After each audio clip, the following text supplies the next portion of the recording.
What is going down, Sourdough Squad? Happy Monday to you all. We are one day closer to the start of the regular season for the San Francisco 49ers and the rest of the NFL. But we had a lot of stuff go down today. Earlier this morning, we had roster movement. We had all kinds of stuff that have big time implications to what is going to be going down with not only roster down day looming, but what the starting or just what some implications are for the starting roster. So we're going to talk about all that. We're going to talk about the moves. We'll do a little film too. Why not? Really excited about how the 49ers interior offensive line looked against the Packers, specifically the starters.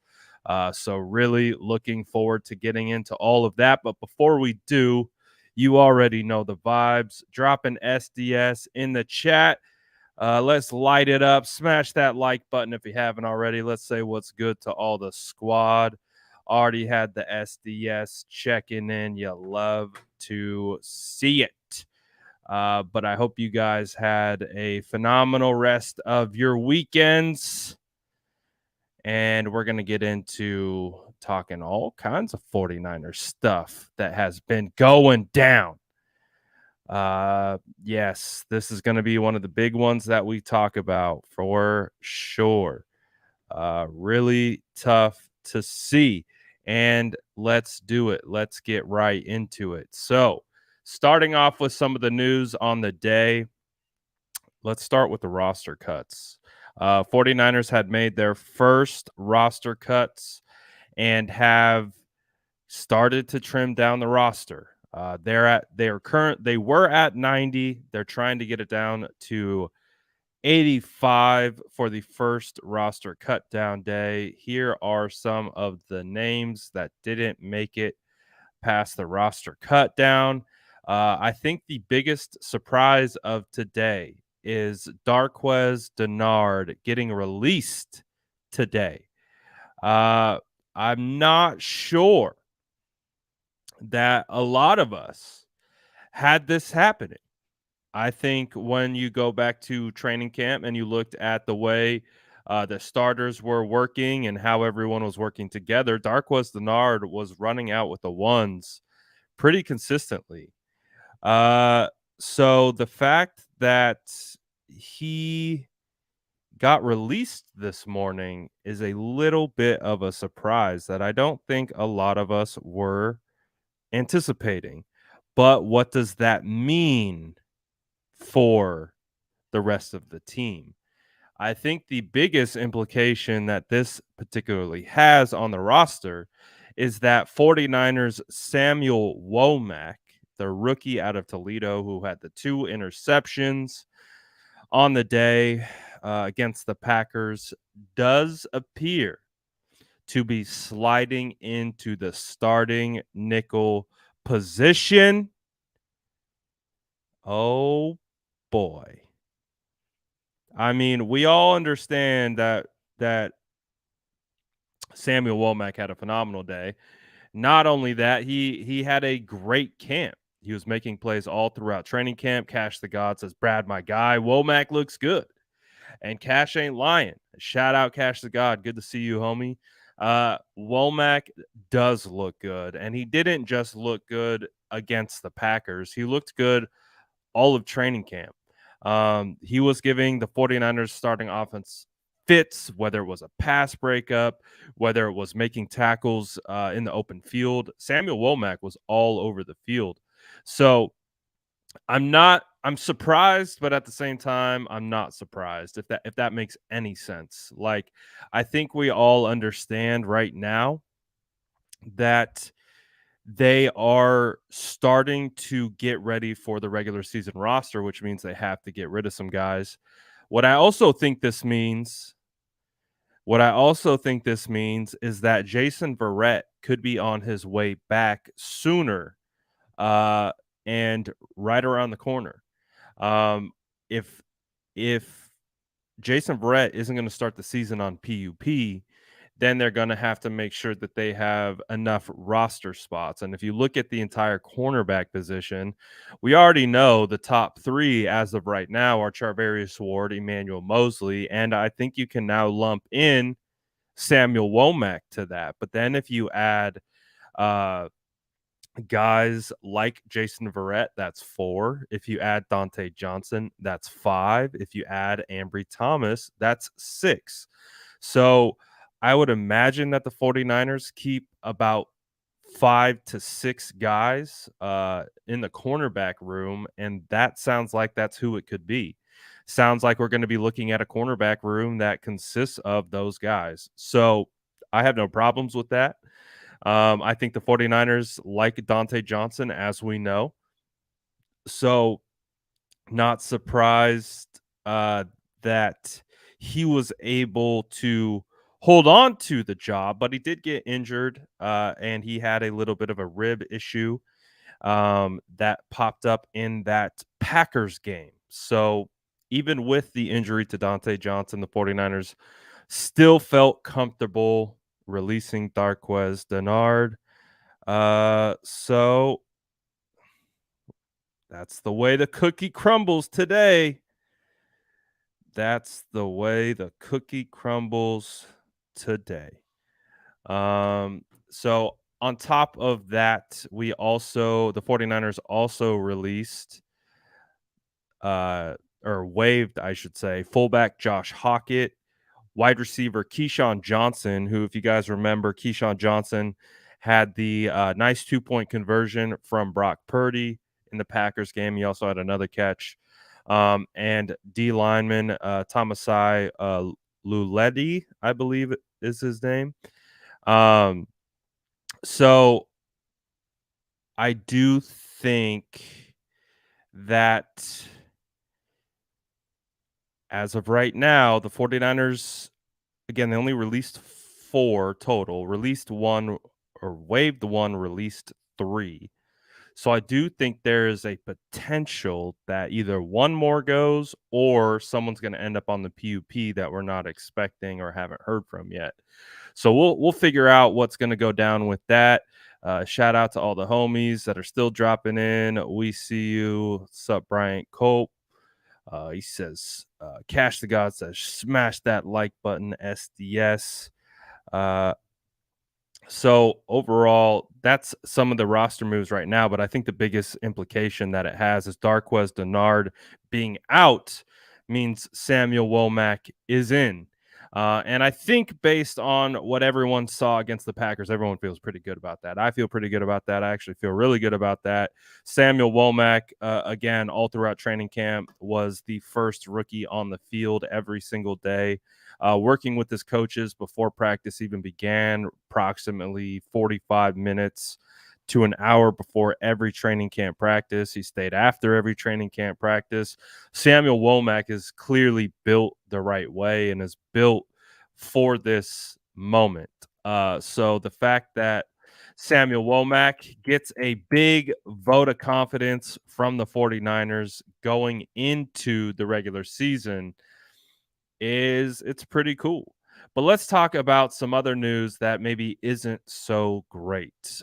We heard earlier this morning that an injury popped up that I don't think any one of us were expecting or really paying too much attention to or was on anyone's radar. But we found out today that Jimmy Ward has suffered a pretty significant hamstring injury that can potentially jeopardize his availability for week 1.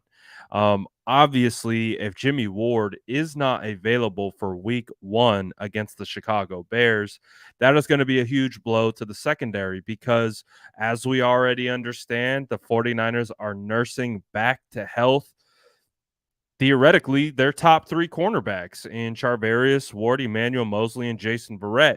So now you take down Jimmy Ward, and your 4 best DBs are potentially in jeopardy of missing week 1. Now, each one is at each different stage of their own rehab processes, and I think it's being indicated that we are feeling more optimistic about the return of Charvarius Ward and Emmanuel Mosley for week 1. But hey,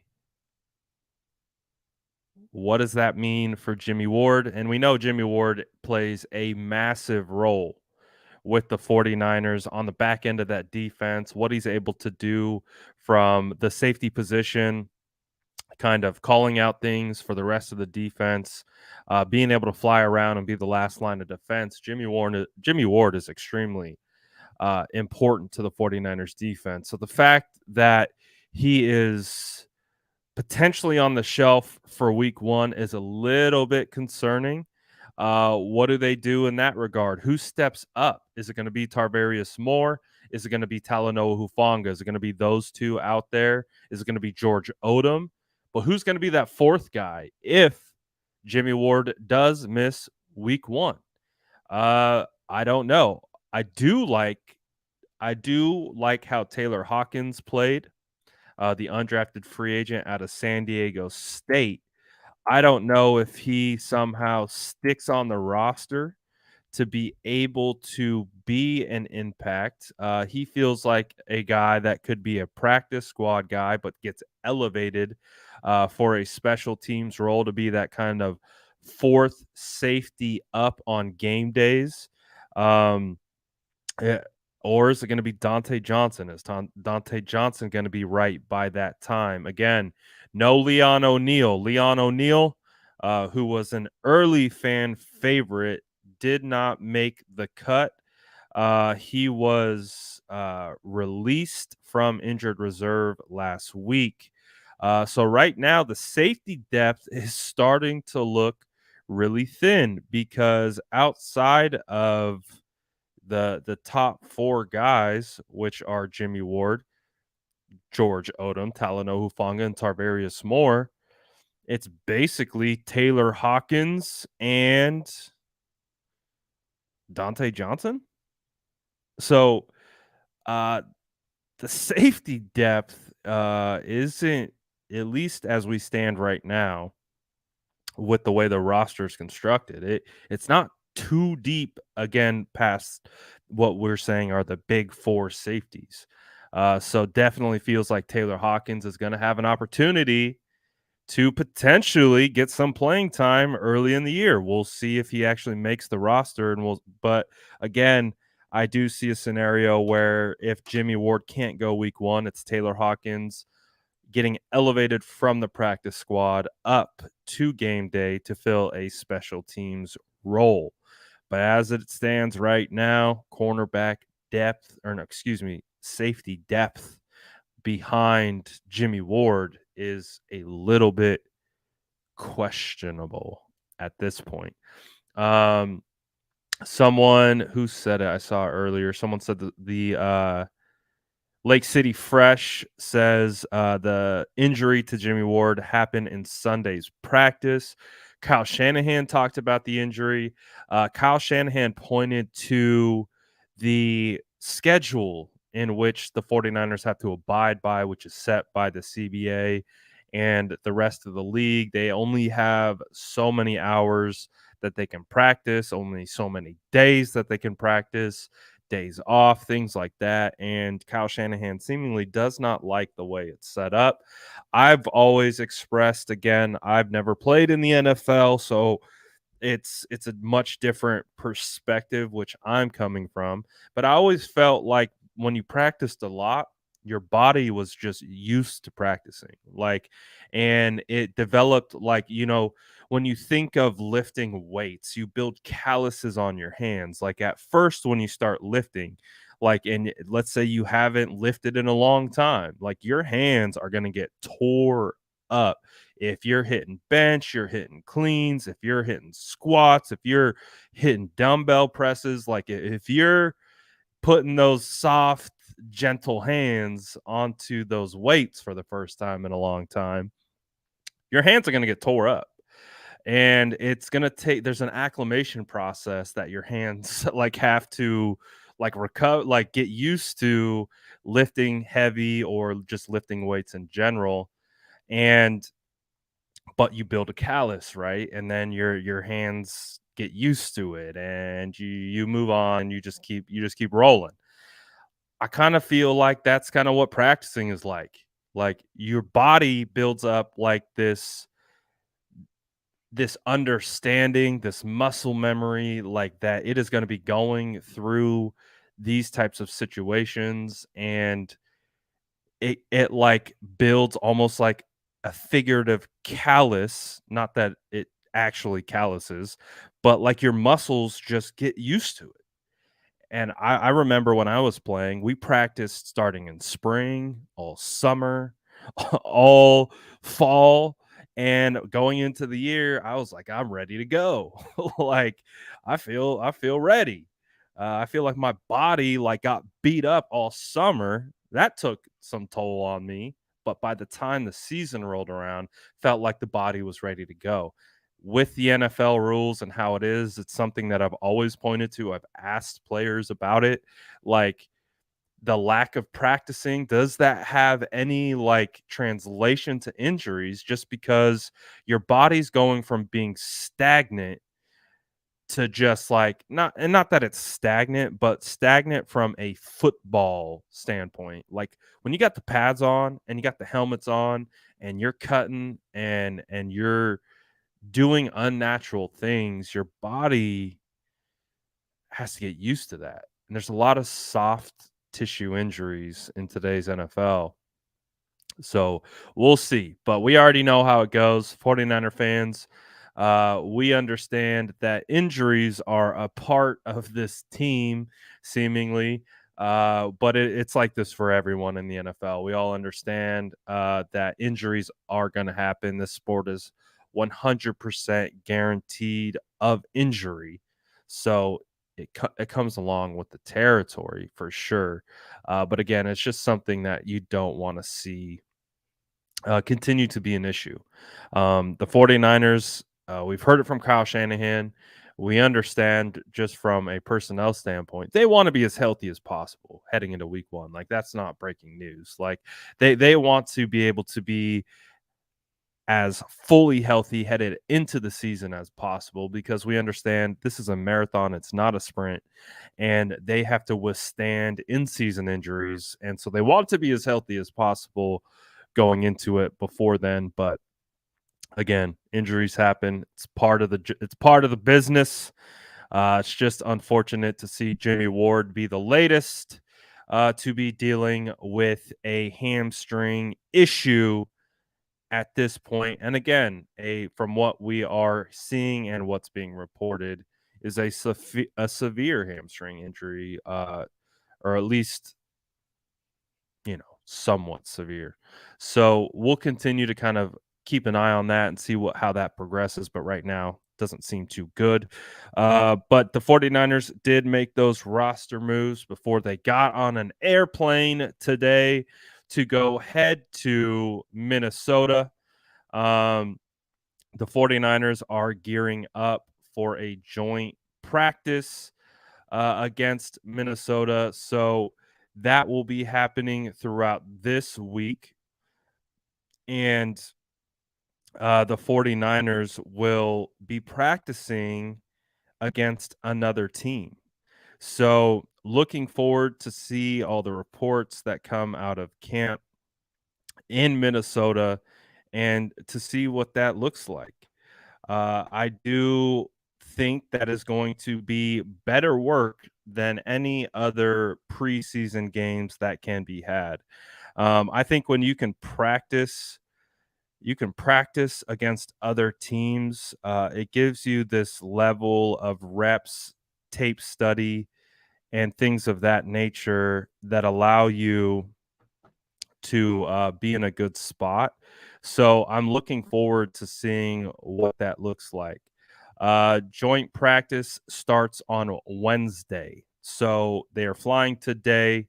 They get tomorrow off. And then they will begin joint practices on Wednesday. So as of right now, there's going to be no practices for the next 2 days. And that's perfectly fine. That is perfectly fine. Let these guys rest a little bit, right? We don't want to see any more injuries in the meantime. Um, but hey, we know how it goes. Injuries happen. It's gonna be there. But I am looking forward to seeing how these guys play against the Vikings. Especially again, the 49ers offense. I'm really and what are you guys looking forward to seeing at joint practices? Are you guys more looking forward to hearing reports of the because my understanding of how practices work is you're going to have the 49ers offense going against the Vikings defense on one field, and then on another field you're going to have the 49ers defense going against the 49ers or wait, 49ers defense going against the Vikings offense. Which are you guys more happy to see? Are you looking forward to reports of the offense, how they performed against the Vikings defense, or do you want to see how the defense go did against another team's starting offensive line? Drop it in the chat with what you are looking forward most to hearing about. Um, but before we fully transition into what practices are going to look like, let's talk about what practice looked like today. We got multiple reports from practice today. We also had practice reports from yesterday.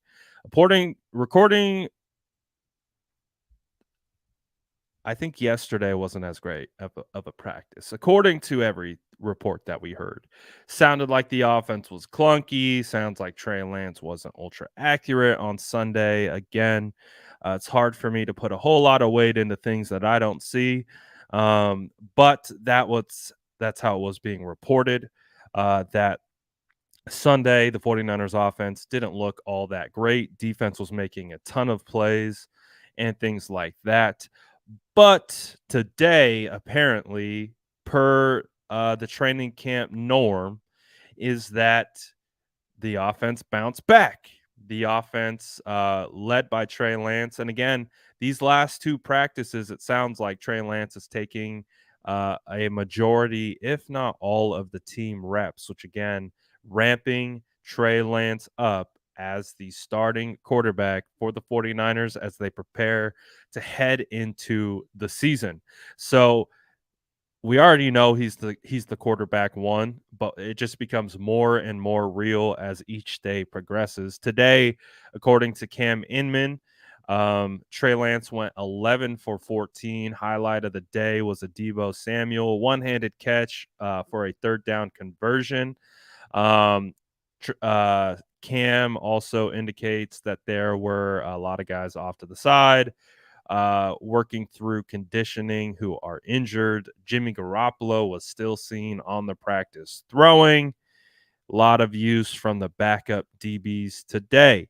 And guess what? The backup DBs are going to need a lot of work, especially if some of them are going to be playing uh, week one. So at least they're getting the opportunity now to get extended reps. They're going to get the opportunity against Minnesota for more reps.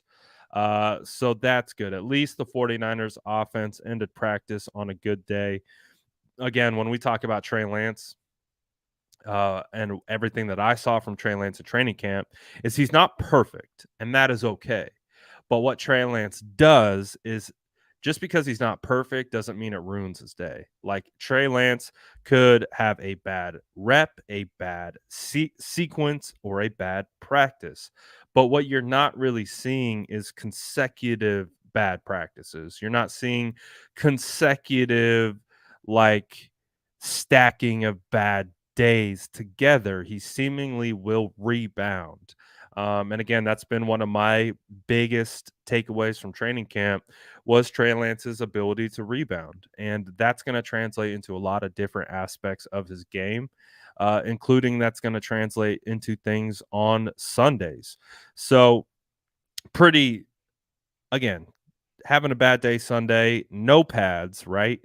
I think that was something to keep an eye on. There's again no pads, so it's a bit of a different experience for offense when there's no pads, and then pads come on, and then guess what? Offense has a good day. Um, Again, because when there's no pads, that's going to translate into more defensive line pressures because it's not the same for offensive line. So non-padded practice wasn't so good for the offense. Padded practice was better for the offense. That was the literal theme of the entire training camp. If the pads were on, offense looked better. If the pads were off, defense looked better. It literally was the theme all of training camp. So not surprised by it at all. But again, with the 49ers facing off against Minnesota, actually, before we get into that, we did mention Jimmy Garoppolo was seen on the field today throwing around. Does Jimmy Garoppolo get traded? What we're getting to that point. Roster cuts are starting to pop off. We're starting to see rosters trimmed. Obviously, the 53-man roster will be cut before week 1. Does Jimmy Garoppolo get traded by then? We had Ian Rappaport go on the Pat McAfee show and says he doesn't know how interested the Browns are in Jimmy Garoppolo. And that's even if Deshaun Watson were to get a full year suspension, which they're still waiting for the verdict to come from the NFL. If Watson is done for the year per a suspension, I don't know. But as it stands right now, it Jimmy's still on the team. Uh Browns say they're comfortable with Jacoby Brissett. Are they comfortable with Jacoby Brissett? Maybe, maybe not. I don't know. Um, but also, too, one of the things that Ian Rappaport keeps talking about is the contract. Because if Jimmy Garoppolo is traded on his current deal, and then he is on a roster week 1, then that entire deal becomes guaranteed. I don't think anyone in the NFL wants a Jimmy Garoppolo on their team with this caveat of him having a fully guaranteed 25, $26 million contract. Anyone I think who's going to be trading for Jimmy Garoppolo potentially is going to want to either restructure the deal or just wait for him to get cut, and then they could sign him on a 1-year prove it. He would have the opportunity to go wherever he wanted to. So this continued limbo with Jimmy Garoppolo continues, but I don't think any of us are truly surprised by any of it at this point. I think I don't know about you guys, but I feel like I have a sense of closure just knowing that this is Trey Lance's job. Knowing that even though Jimmy Garoppolo is in the locker room, he is on the practice field, he is doing those things. He doesn't have a playbook. He's not a part of team meetings. Like, he literally isn't a part of this team. Like, it's really weird. Never seen anything like this over the years that I've been following the NFL. But again, no playbook, no team meetings. It's interesting, but hey, are we surprised? I don't know. Do what Cash the God says. Debo that like button, because guess what? Some of the reports that we were hearing out of training camp yesterday and today is that we're seeing Debo back at the wide back position. I think that's pretty exciting. I really like the fact that Debo is appearing to be able to be back in the wide back role. Again, per Cam Inman, Debo had 4 carries on the first 6 snaps of practice.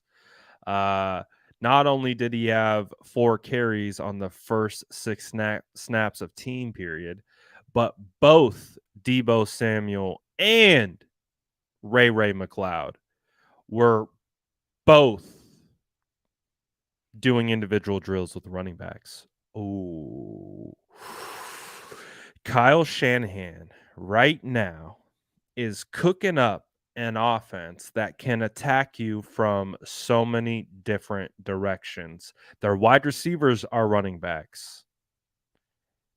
Their quarterback could be a running back. They use their tight end sometimes as a running back. Hell, when are we going to see Trent Williams used as a running back, huh? When are we going to see Trent Williams lined up in the I formation behind Kyle Juszczyk and take a handoff on the goal line? That's what I'm waiting for now at this point. Again, Kyle Shanahan and the greatness that he is as a play designer and frankly a scheme manipulator is he is so good at using personnel groupings to his advantage. Whether that's using running backs or whether that's using wide receivers in a running back role, using running backs as fullbacks or H-backs or wide receivers out in the slot, using tight ends as either offensive linemen or in the passing game, or even taking jet sweeps and rushing the ball. Like he uses all these guys in so many different ways, and it puts defenses in conflict. Just for example, again, you look at the touchdown play from Trey Lance to Danny Gray. A huge part of that play opening up the way it did was Kyle simply taking the tight end on one side of the formation, shifting him past Danny Gray based on the responsibility of the defense. Defensive cornerback goes from being on Danny Gray and shifts out to the tight end. Safety comes over Danny Gray. And that matchup is just you dream of that. You want a 4-3-3 burner on a safety any day of the week coming out of the slot, and they just run a slot fade, and Trey Lance puts the ball on the money, gets the job done. That's Kyle Shanahan. That's scheme work right there. Obviously, the players have to execute it, but that's scheme work to be able to get that open and dial that up. So you really, really like to see that. And with again, no more fans in the stands and things like that. They're continuing to take those next steps by evolving the offense. And we're seeing not only Debo, but we're seeing Ray Ray. Man, I'm really excited for Ray Ray. Again, we've seen it before. We've seen camp hype, preseason hype, where guys look really good in camp, look really good in preseason, and they don't always turn into these great regular season players. But I feel like Ray Ray's a little bit different. I think Ray Ray finds himself in a really good spot with this offense, and his skill set matches what Kyle wants to do. So I like the fact that both Ray Ray and Debo are continuing to take snaps with the running backs. I like it quite a bit. Michael, appreciate the super chat. He says, how do you feel about Lance and Debo? College read option play. New fan, by the way. Well, welcome, Michael, to the SDS. Shout out, Michael, for the super chat. Appreciate you, my guy. I love this. I love this because, again, this is kind of to continue on the conversation that we were talking about. These defenses, let's say you come out in what is it, 11 personnel, and you have Elijah Mitchell back there. You have George Kittle on the field. You have Ray Ray, Debo, and Ayuk. And so defenses are going to put out certain groupings onto the field. But let's say you have Kittle on the line of scrimmage. You have Trey in shotgun formation. You have Elijah Mitchell to one side. You have Debo Samuel to the other side. You shift out Elijah Mitchell. You shift in Ray McLeod. So now all of a sudden Trey Lance is flanked by Deebo Samuel and Ray McLeod. Elijah Mitchell's outlined up as a wide receiver. Brandon Ayuk is outside one-on-one, and you run the zone read game with Deebo Samuel, and you have Ray McLeod go around for like what would be a jump out in the flat. Like you can manipulate like defense is so bad with these personnel groupings. Like, and by being able to run zone read with Deebo and Trey and all the pre-snap shifting that goes along with it, you can theoretically believe that Kyle Shanahan is going to have defenses in an absolute bind. Like 11 personnel for the 49ers isn't created equal for other teams' 11 personnel. Like you can do so many different things. If you can have Ray and you could have Deebo used as running backs, like you can do so many pre-snap shifts and post-snap different things that is going to make this a whole lot of fun. So I feel great about this, Michael. I feel, again, when I was at training camp, they started to kind of slowly integrate more zone read. They were doing more zone read, like typically I think a zone read for quarterbacks like bouncing outside. But with Trey, they're running zone read in between the tackles on some instances, or they're running variations of kind of their like gap scheme, pulling their guard, and then it's a zone read off the back, and they're running up the middle. Like it's going to be a lot of fun once we start to see this thing clicking, and you get the like. It's just crazy how Kyle cooks it up. Like it really is. And I think it's going to be a whole lot of fun, man. I think it's going to be a whole lot of fun. But welcome, Michael. Good to have you on board. Welcome. Good to have you on board. I'm really excited about what the offense is going to look like. It's going to be lights out, man. It is going to be so much fun. I promise you. Like, I promise you. What Kyle eventually dials up, it's going to be crazy. It is going to be real crazy. So definitely looking forward to it all. Should you guys want to watch a little O line? You guys want to watch a little O line? I got done watching every rep from Aaron Banks and Spencer Burford and Jake Brendel. Again, we've had a lot of questions about the interior offensive line. Man, I feel really good about the interior offensive line for the San Francisco 49ers. I feel really good about Aaron Banks. Obviously, we've talked a whole lot. About Spencer Burford, but Aaron Banks, man, like I'm really, really pleased with what Aaron Banks put on tape this last week.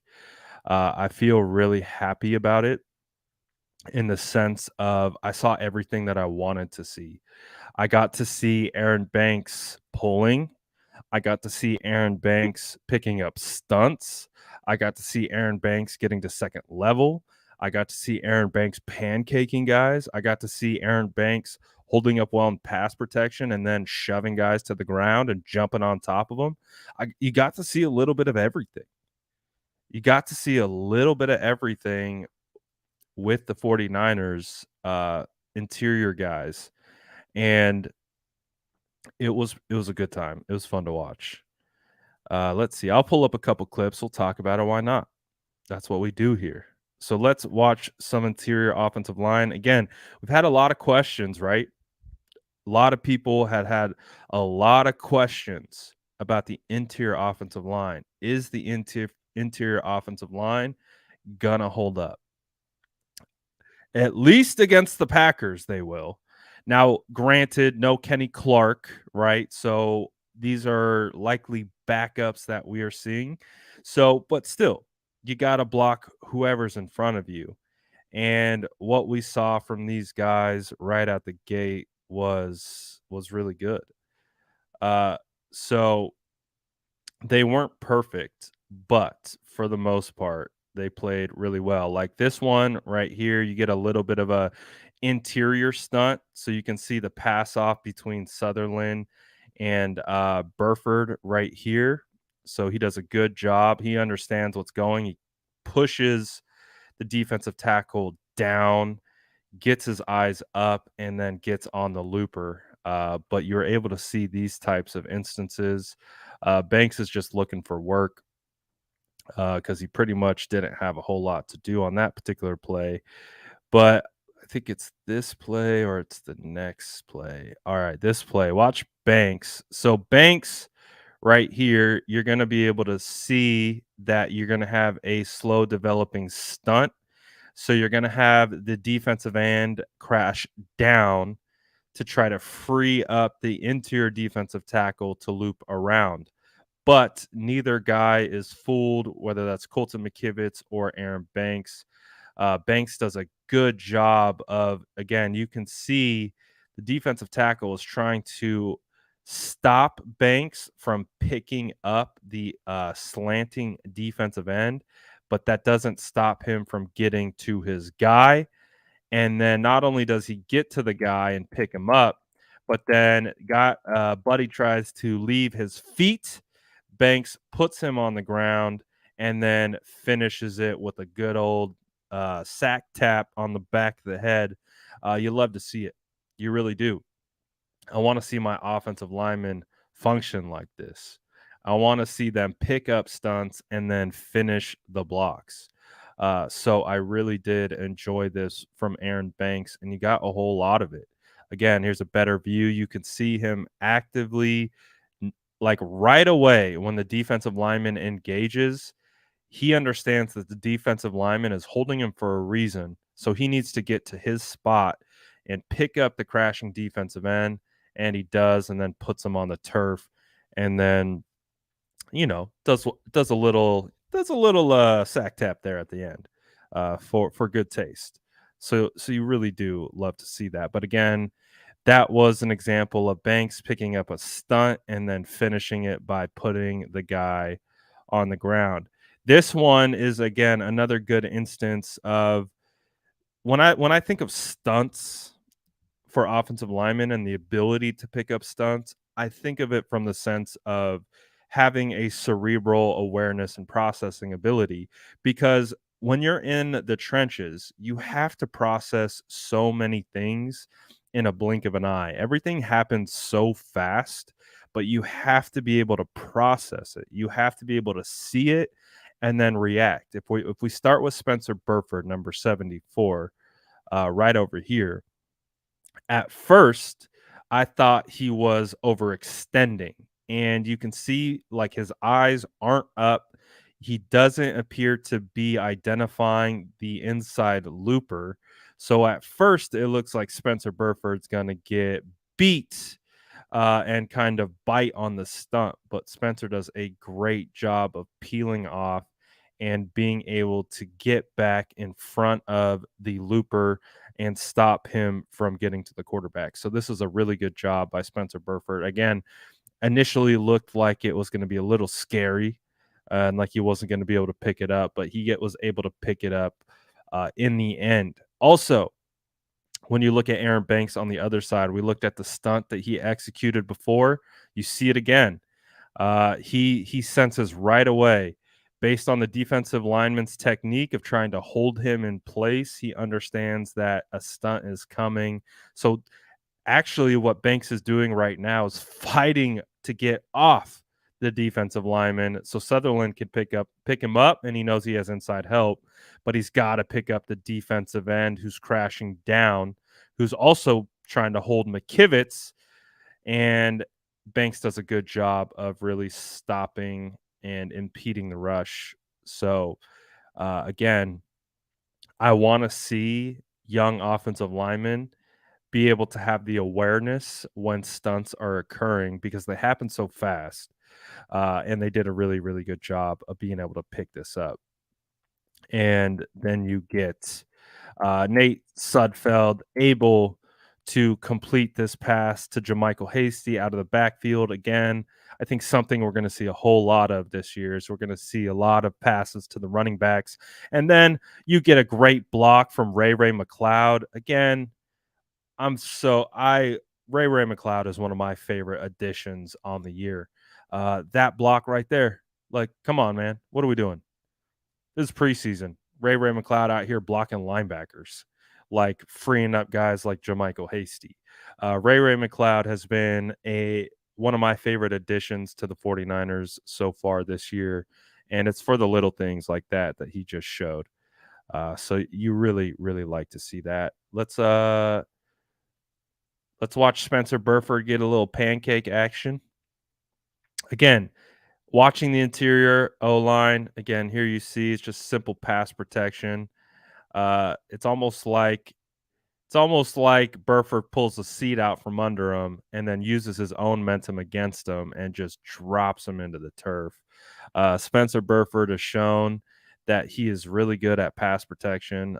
He does still you can still see defensive linemen get under his pads and push him back a little bit at times, but for the most part, Spencer Burford does a pretty good job, and especially right here, by able to get defensive linemen on the turf right on his face.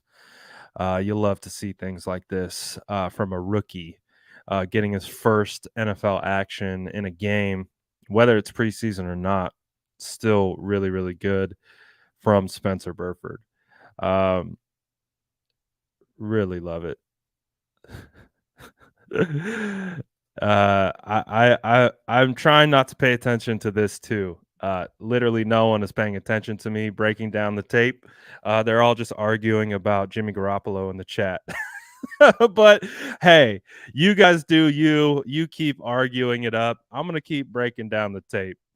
So you guys can argue about the Jimmy situation with the backdrop of offensive line interior breakdown that I know you guys are super excited about while you continue just to argue about Jimmy Garoppolo, who's still on the roster at this point. And we're heading into week 2 of the preseason, and still got the chat arguing about Jimmy Garoppolo. Are you surprised? I'm not surprised. But hey, it is what it is. The show goes on. I'm going to keep breaking down the offensive line. And I don't care. You guys keep arguing it up. I'll keep breaking down the offensive line. Let's see here. Let's keep it rolling. Smash that like button too if you are enjoying the offensive line and you are engaging in the Jimmy Garoppolo banter. Smash that like button. Let me know that you're liking the content.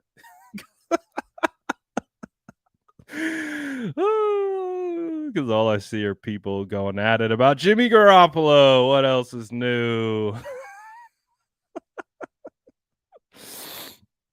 What else is new?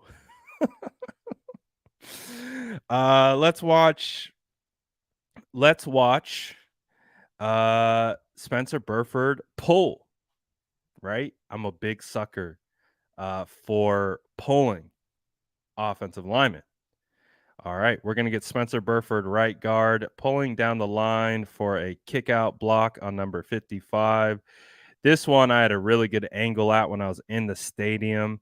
You can see, we'll get the end zone view here for a little bit better look, but you get to see Spencer Burford get out on his horse and pull.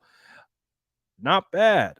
Not bad. He does this little hop step thing here. Again, if I'm getting real specific from an offensive lineman technique, I want to see more drive off this foot from the inside of his foot, more gaining ground with this foot. You can see how he actually loses ground with this step. These are just minor technical things, but again, if I had to put my O-line coach hat on, these are the things that we're talking about. We're not doing this hop. Again, he kind of shifts his weight and this is actually lost ground. He could get out even quicker than this. But again, the coaching point here is load up the inside of your foot, plant off the inside, and gain ground with this foot. Don't lose ground with it. Again, doesn't impede his actual speed to get out and do what he needs to do. But again, once he polishes this kind of stuff up, he's going to be moving even quicker, and he's going to be blocking even better. So, but you see, he smacks him and then just ragdolls him into the turf. Spencer Burford, man, looks really good. There's still opportunities for him to get better, but for the most part, looks pretty solid. You can see Aaron Banks. He's trying to fight through the trash to get to the second level. I can't tell if number 60 gets a little hold on Banks because Banks is like trying to work through the trash. Again, his foot gets caught up behind Sutherland. He's off balance. And it also looks like 60 is trying to grab him and keep him from getting to the second level. If you were able to get to the second level, Hasty would have been able to wiggle a little bit more, obviously, too. Sutherland gets pushed back quite a bit on that block. But overall, highlight of this play is Spencer Burford kind of ragdolling this dude, which was a lot of fun to see. Let's watch let's watch a Brendel snap, shall we? Man, there's a lot of good plays in here. Let me see if I can find a little bit more. That wasn't one of them. Again, if you're liking the offensive line, hard hitting film breakdown, smash the like button. Oh, baby. We got to show line for the offensive line too. Oh, I like this play specifically for TDP. I like this play for TDP. TDP steps up for running backs, for pass blocking. You're always looking inside out. You get a little chip from TDP, and then he works the linebacker. I like that from TDP. I like guys who are going to be willing to block and do all that good stuff. It's pretty fun. Good stuff by TDP on that one. Other than that, offensive line does a pretty good job. School gets pushed back quite a bit, but everyone else, for the most part, did their job and got it done. Let's see here. I like this play by Brendel specifically. He's basically going to wash out number 60, but he does a good job doing so. Burford could do a little bit better job of kind of making sure he blocks down on this. Obviously, 93 is able to get off the block. He feels the pressure, and he knew how to counter it and was able to come back and make the tackle. You get a little glimpse of Banks pulling. He's not the most nimble puller, but he's able to stay on his feet and ultimately get to the linebacker. Play would look a little bit better if Burford was able to hold that block a little bit longer, but so far not too bad. Really not too bad at all. This one, I think you get a little bit pushback on Banks. You don't want to see Banks give up that much ground, but you also get a really good block by Burford. Burford on this one is able to get 93 completely washed out. It's a really good job by him. And let's see. But most of all, interior offensive line did a really good job against the Packers.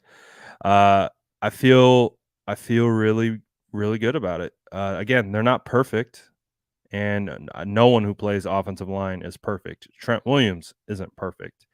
But for everything that we've talked about going into the year, the concerns that we've had, or like just not knowing, I feel much better. Again, they passed the first test. Is that Brunskill? I didn't even know Brunskill played. I swear I saw him. So he must have got hurt on this play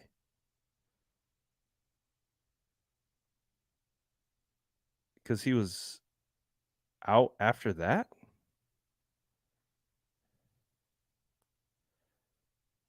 And then Brendel came back in. I didn't even notice that. So Brunskill played 1 snap. I didn't even notice that till just now. Uh, Obviously, we heard Brunskill had an injury too and is expected to miss the rest of preseason. I imagine this must have been where he got hurt because he only played 1 snap. Interesting. But I do like this rep from Banks. If you watch Banks on number 96, does a really good job keeping a wide base. He attacks on this particular pass blocking rep, and then he's able to get him on the ground, and then he jumps on him. So overall, pretty excited about it. Pretty excited about it. I kind of want to get in on some of the trash talking that's going on in the chat, though. I feel like I'm missing out. Another good rep here from the interior guys. They all did a really good job. Really good rep by the interior guys. Leads to the touchdown to Danny Gray for 6. All right. That's probably good for the film. I'm ready to hop into the brawl that's going on in the chat. I want a piece. Can I get a piece? What are we arguing about? Someone catch me up. Someone catch me up. What's the drama in the stream or in the chat? Someone catch me up. I want to get in on this. Let me in. Who's fighting and why are they fighting? I want to throw hands too. Let's go. Someone catch me up. What is going on? The whole chat's been arguing about Jimmy Garoppolo for a while now.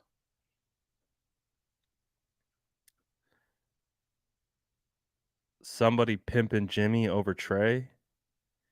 Someone called. Oh, that's mean.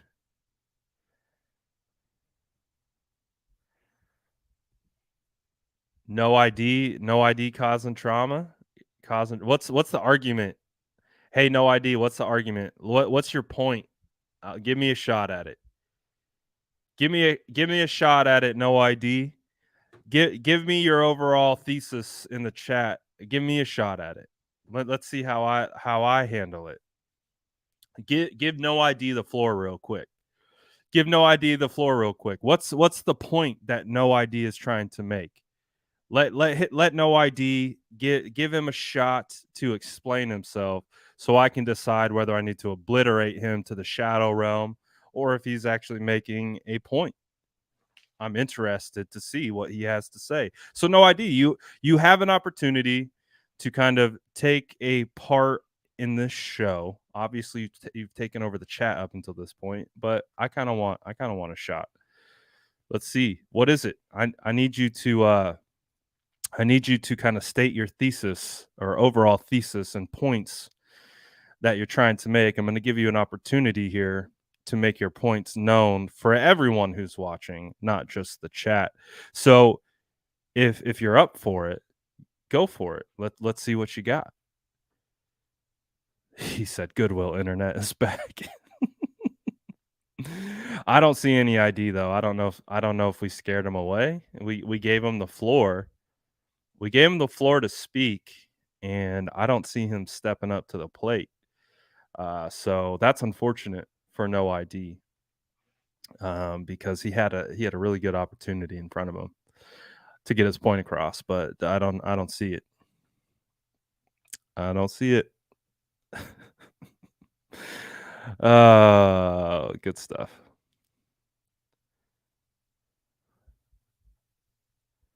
You want to do an all-nighter again?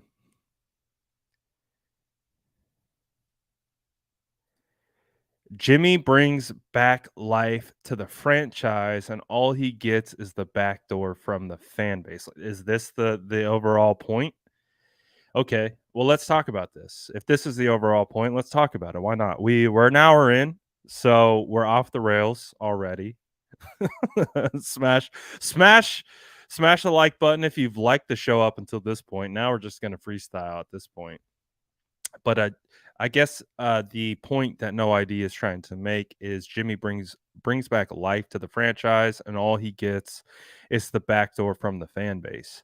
Well, I look at it like this: Jimmy Garoppolo absolutely brought life back to this fan base. Like, if we're going to be objective, Jimmy Garoppolo absolutely injected life back into this fan base. When the 49ers were 0-9, you had the CJ Beathard victory over the New York Giants.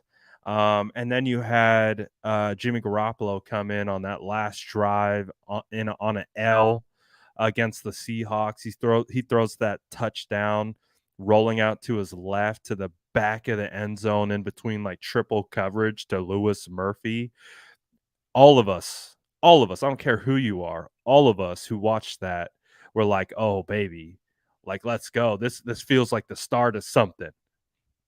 And then Jimmy Garoppolo comes in and rattles off 5 extremely convincing victories for a team who could not win a game outside of the New York Giants win, which you can credit, great energy based on Marquise Goodwin's situation.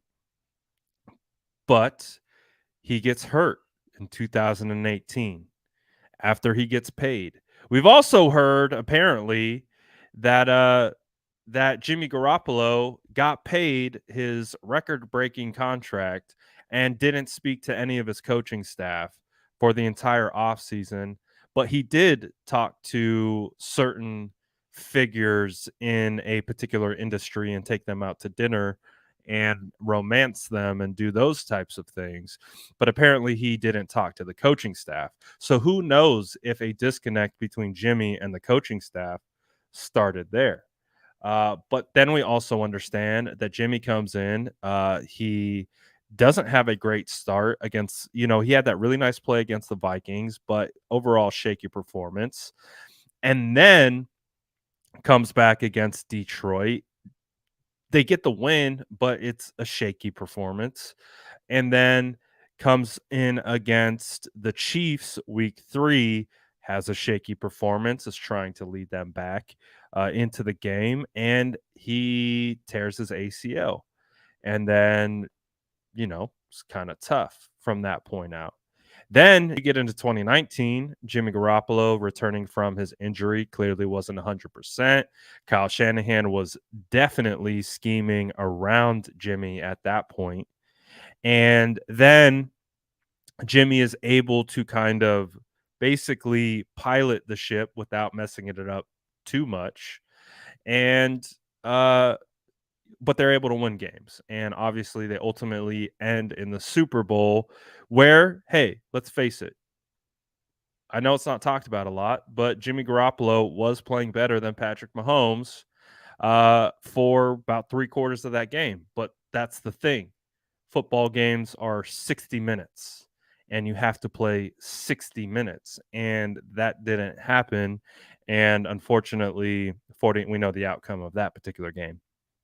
All right, we'll transition to 2020.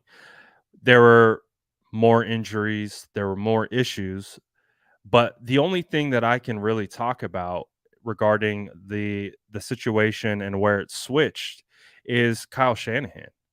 Kyle Shanahan clearly did not vibe with Jimmy. That's where I took a step back from Jimmy. Like I was on board with Jimmy and on board with him injecting life back into the franchise. But when you go to that week 5 game in 2020 against the Miami Dolphins, the Brian Allen game, it was crystal clear. It was crystal clear that Kyle Shanahan was over Jimmy Garoppolo. based on the body language on the sideline, the way they were communicating to each other. Like it was not a good thing. And so again, if you want to blame anyone, like for me specifically, like I looked at Kyle. I looked at Kyle and Kyle was done with Jimmy. And if your head coach is done with Jimmy, so's the rest of the fan base. And you go into that year, they have to do the whole Arizona thing. The video comes out from Arizona where Jimmy is warming up and looks healthy, but he's not playing. And then it feels like there's like this inside. I don't know, man. Like don't want to get too tinfoil hat with it, but it felt like in 2020 they had decided that they were done. Finito. Finito. Finito. Like it was done. The Jimmy Garoppolo 49ers thing was over with. Then we got all the rumors about like Deshaun Watson, Matthew Stafford, and every other quarterback under the sun. And it just the 49er fans can sense that. 49er fans can sense that. And that's when everyone started to really, really turn. But that 2020 year was not a good year. A lot of people still had faith in Jimmy coming off the Super Bowl game. I thought he could get better. He didn't get better. He regressed. He didn't get better in 2020. And Kyle was over it. And so the fan base was over it. And as a result, the fan base was ready. The 49ers signaled that they were making a change. So did the fan base. So I can't blame the fan base for looking at their head coach saying we're trying to get another quarterback and the fan base following suit. Like I can't get mad at that. Like and ultimately, you know, this fan base, what did Jed say? They only hang banners here. Look at the guys behind me. You got freaking Joe Montana. What did he do? He won 4 Super Bowls. Who do you got right here? You got Jerry Rice. What did Jerry Rice do? Just be the GOAT and win Super Bowls. So, just like Jed said, this franchise, they only raise Super Bowl banners. They don't raise anything else. So if you don't win the Super Bowl, that's ultimately what it comes down to. And he had an opportunity. It was there, but it was missed. And guess what? We didn't see him get better. So if Jimmy would have gotten better in 2020 or 2021, I think it would be a different conversation. But he didn't get better. He regressed. And so not only did he not complete the task, the ultimate task of winning the Super Bowl, but he got worse. So the fan base can see that. We have a smart enough fan base here that understands like what progression looks like and what regression looks like. And they saw the regression. So when you see the regression, you see the amount of money that he was paid, you see the no Super Bowls, you see the 49ers opting for Jimmy over Tom Brady. Like there's going to be a storm that brews and fans are going to be over it. So I don't blame the fan base a whole lot. Because it clearly had run its course. It had run its course. It felt like they kept Jimmy, a year too long, but ultimately it reaped almost making another Super Bowl run. So can you say it wasn't a success? No, not necessarily. And Trey was able to sit for a year and kind of redshirt a little bit, but at the end of the day, fans are ready. They're over it. Like it's on to the next. And like Trey's here. Trey is the future. Trey is going to be the future of this franchise as long as he's capable. So we can still tip our cap to Jimmy, but no one is going to be talking about Jimmy Garoppolo in 2022, everyone's over it. Like, so I don't know why we still have to argue about it. Like, we can recognize that Jimmy did bring a lot to this franchise, but it's over. Like, it's literally over.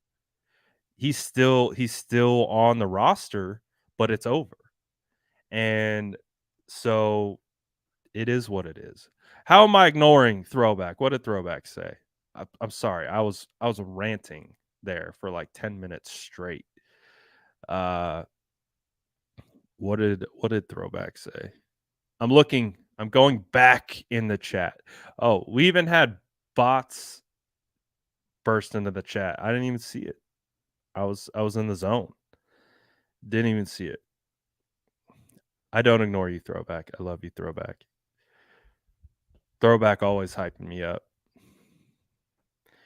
But ultimately what it comes down to is like you can not like the way that a lot of people talk about Jimmy Garoppolo, but you also have to understand everyone has their own perspective.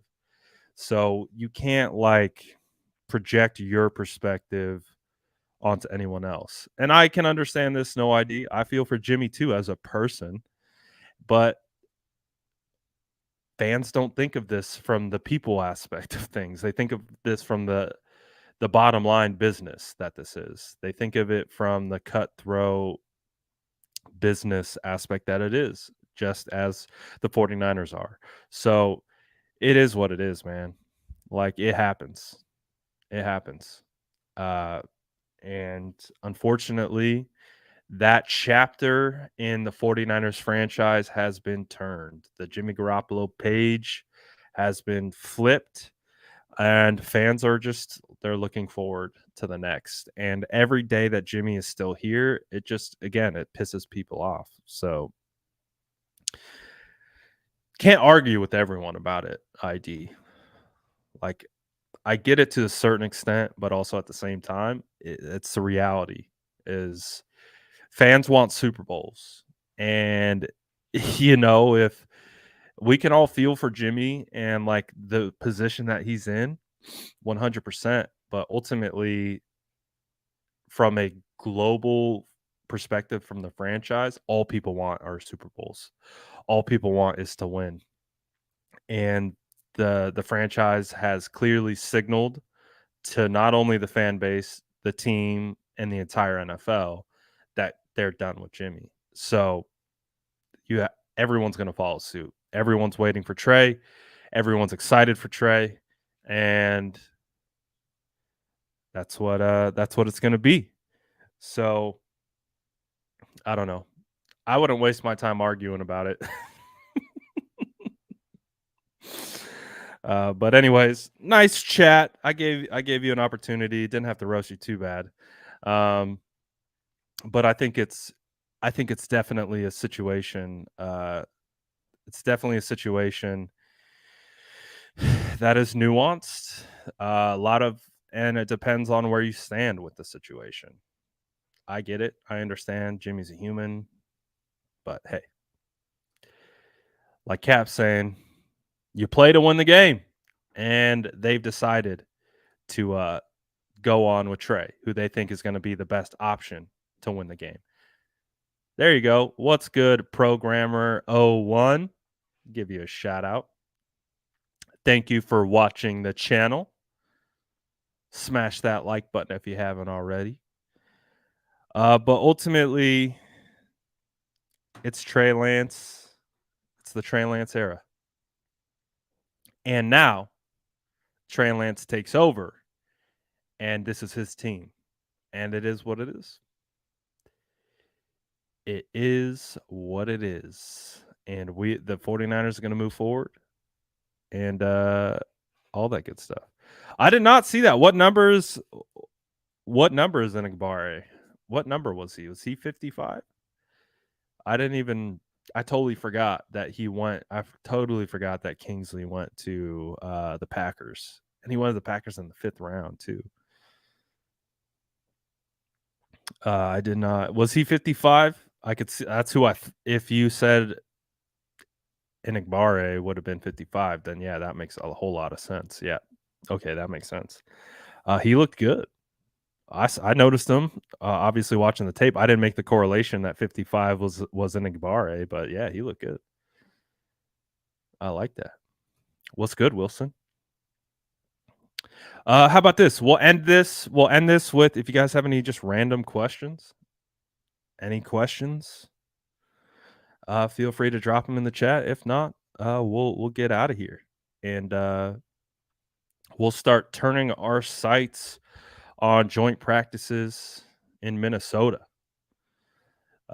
So that's what the 49ers will be doing next. No practice tomorrow. No practice. No practice on Wednesday. No practice tomorrow.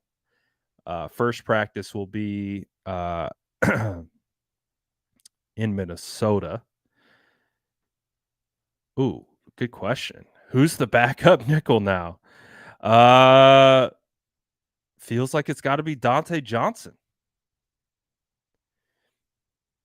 right? Because if you're or a combination of either like using different sub packages with like Emmanuel Mosley, maybe. Um, but feels like Dante Johnson like is the real reserve. Uh, but with Samuel Womack feeling like the starter, it's going to be interesting how they work that backup position. I don't know if Ambry is going to be a guy that's going to move into the slot. We'll see. Who's my favorite Pokemon? I don't know. I was a big Charizard guy. I mean, it seems cliche, right? But big Charizard guy. I like Blastoise a lot. I like Charizard. I like Blastoise. Pretty standard. Uh, yeah, I like the Machamp was dope back in the day. Any word on rookie Tariq Castro Fields? He just looks rigid. I don't know if he's going to make the roster. He just looks rigid at this point. I haven't seen him make enough plays to like make me super excited about him. He just looks really rigid. He's not a fluid athlete. It doesn't mean he can't move. He just looks very rigid. Oh, let's go. You'd love to see it. I feel a lot better too. I feel a lot better about the offensive line after watching it as well. Do you think the run blocking will excel with Trent back? How much effect will he really have? You know, Trent is going to be. You're not going to have to worry about the left tackle with Trent there, and also you have to understand too with Trent when they run a lot of outside zone, you need the guys on the edges to be able to seal. So Trent coming back, you're going to be able to see more bouncing out to the outside. You're going to see more combo blocks from Kittle and Trent. You're also going to be able to see more combo blocks from Kittle or not Kittle, Trent and Banks. So I think he's going to have a pretty big impact. He always does. And it's also going to help Banks out probably quite a bit for sure. My favorite Pokemon card is Charmander West, 100%. Honest assessment of Trey Lance today. I didn't see Trey Lance today, so can't give you one. But so far, Trey Lance has looked good. He's inconsistent still, but you see all the things that you want to see. It's just stringing it together and being consistent. That's it. Once he does that, he's going to be a top quarterback in this league. If Trey Lance can be consistently good at what he does, watch out. It's going to be lights out. Have you seen Isaiah Likely with the Ravens? Yes, I have. Him and Karlaftis for the Chiefs, both looking good. I actually drafted Isaiah Likely in a dynasty league. No question. Just excited for some football. You'll love to see it. Chat was spicy today. We're ready for some football, man. We're ready for some football.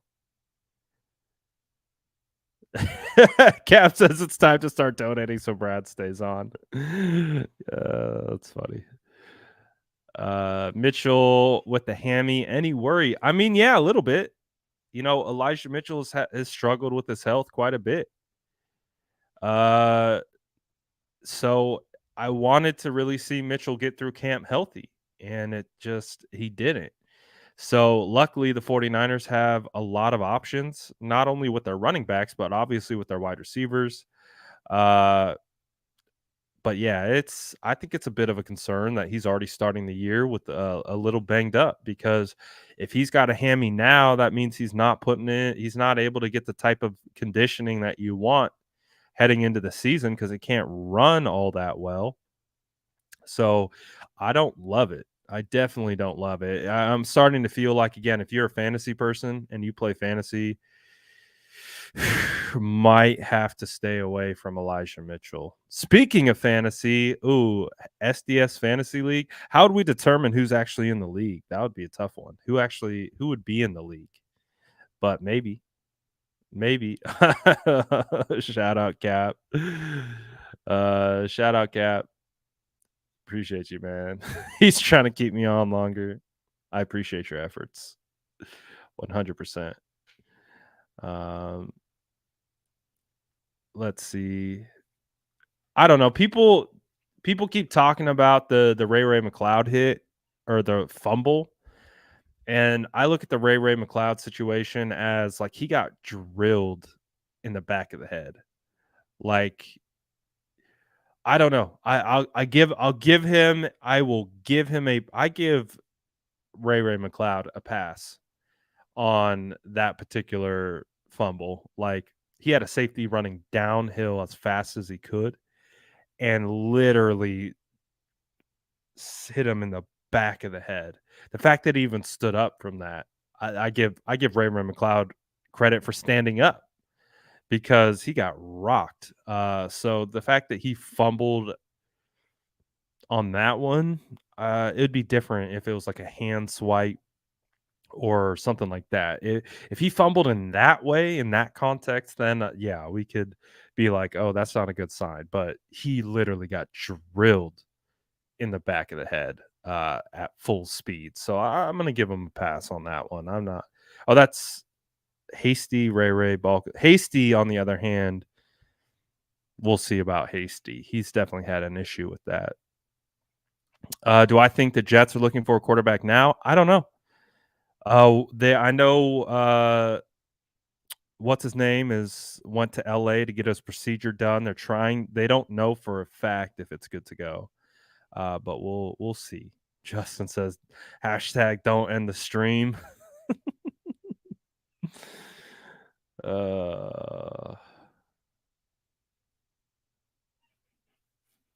Let's see here. What other stuff we got so we don't have to. Am I getting the new Madden? I might be a sucker and get it. I don't know.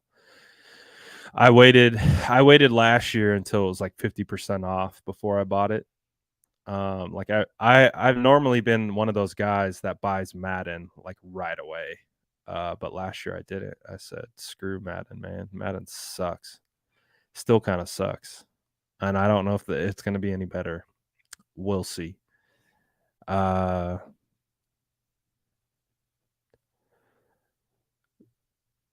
Let's see. I'm going to scroll through. That Hufanga hit was nice. Hey, I appreciate you, Jermaine. You rock. Hashtag don't end the stream. Do you think after Jordan Mason's performance in the fourth quarter, the Niners are going to have a problem keeping the option of practice squad open? I kind of believe that the 49ers are trying to like sneak him through onto the practice squad, but they're going to have a hard ass time. Like, Jordan Mason is going to make it very difficult for the 49ers to get him on the practice squad. Is Ambry Thomas in Kyle's doghouse? I think Ambry Thomas put himself in the doghouse. He's had a really rough camp. Like, again, I gave him a pass last year because he didn't play all of 2020. So I'm like, give the guy a break. He did not play all of 2020. And then he's in an NFL camp going against really good wide receivers and guys like Brandon Ayuk and Deebo Samuel and Jawan Jennings and Mohamed Sanu and those types of guys. I'm like, I'll give Ambry a pass. I expected Ambry to get better this camp. He did not get better this camp. He was not better. So I don't know what it is with Ambry.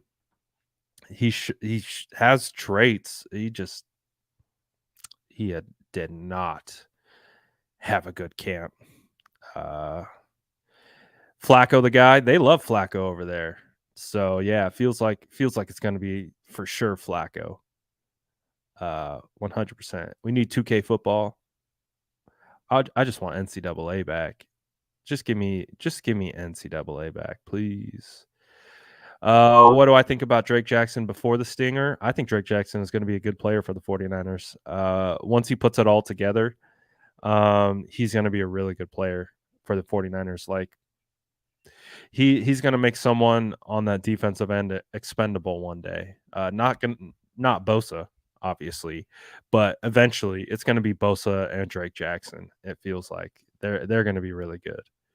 They're going to be really, really good together. So definitely looking forward to that. Really excited about Drake Jackson and what he will be.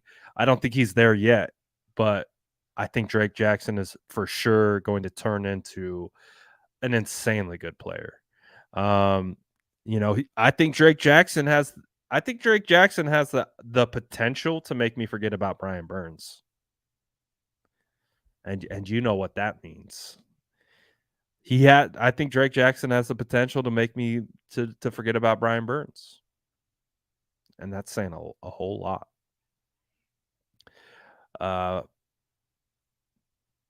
Like it so far though.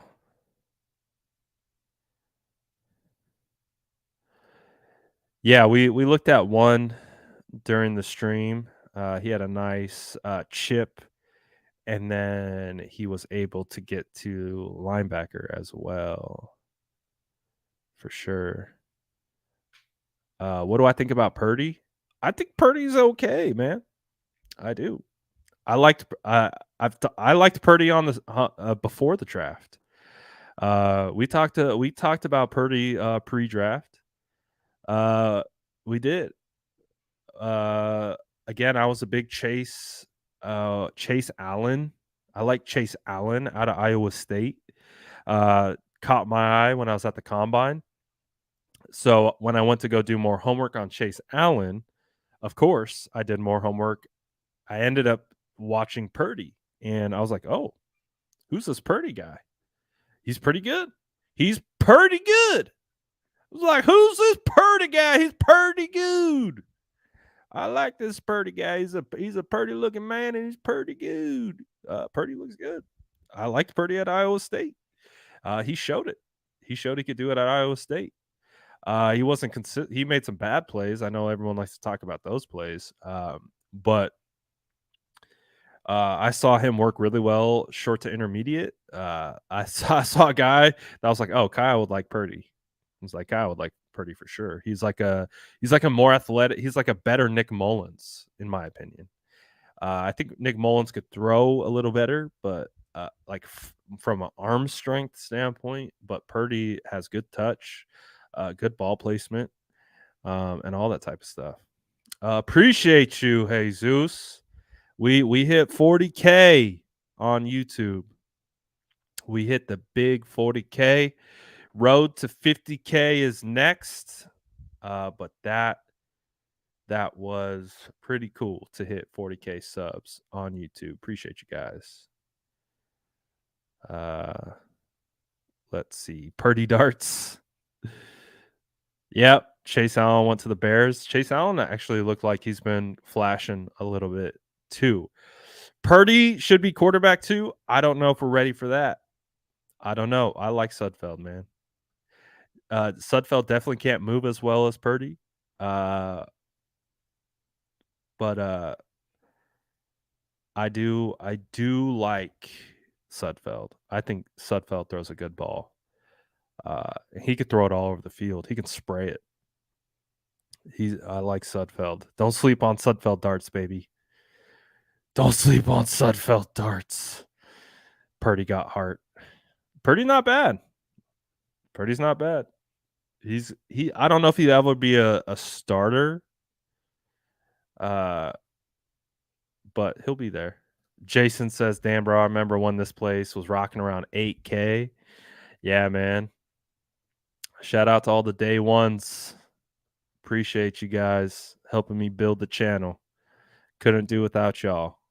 Couldn't do without y'all liking, subscribing, and smashing the noti bells. Appreciate you guys. But let's see. That's probably good for today. Hour 30. You guys made me stick around for another 20 minutes. So good job to Cap and Justin. They did their work by keeping the stream going. So give those guys a round of applause for the hashtag keep the stream going. But I think it is now time. I think it is now time that we close it down for the day. And we'll definitely come back with more content throughout the week, especially looking forward to what is going to go down at joint practices. I think joint practices are going to be a lot of fun. So looking forward to that. And you already know, smash that like button on your way out. What are we even at? What are we even at with the likes? 114. Oh, we can hit 150. Come on. We can hit 150 before the stream is over. We for sure got some sourdough lurkers that haven't smashed the like button yet. We could get to 150. Come on. Come on, we could do it. You can do it. I feel it in my bones. Don't end the stream. But man, really looking forward. It's crazy how long this channel has come. I remember the early days. I know you guys remember the McDonald's Wi-Fi days. When we would literally stream with terrible Wi-Fi almost every day. But you guys still stuck around somehow, some way. Unbelievable. You love to see it. But appreciate all you guys. I think it's time. I think it's time. I'll see you guys tomorrow. Don't worry. Don't worry. And if you're new here, appreciate you guys tapping in. Appreciate everyone who, again, as always, likes, subscribes, and hits those noti bells. Really do appreciate it. Yes, shout out the Wi-Fi. Appreciate you, Jesus. Yeah, we had to boot them kids off Fortnite. Do you want to know a fun fact? I literally booted the kids off Fortnite. They haven't played Fortnite in like 4 months. I was like, this Fortnite is too much. It's too much. We're taking it away.